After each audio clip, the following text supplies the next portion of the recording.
तिथे वंचितचे प्रमुख प्रकाश आंबेडकरांनी मोठं वक्तव्य केलं। येत्या विधानसभा निवडणुकीनंतर ओबीसी आरक्षण धोक्यात येणार असल्याचा दावा प्रकाश आंबेडकर यांनी केला।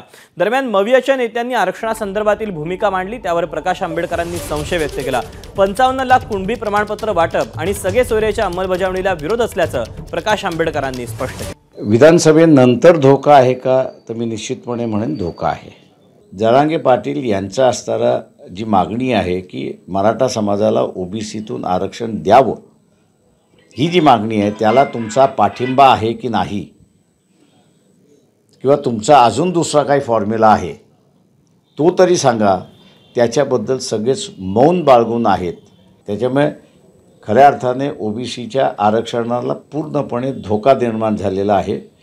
हे ओबीसी नेत्याने आणि मासने लक्षात घ्यावं। एबीपी माझा, उघडा डोळे बघा नीट।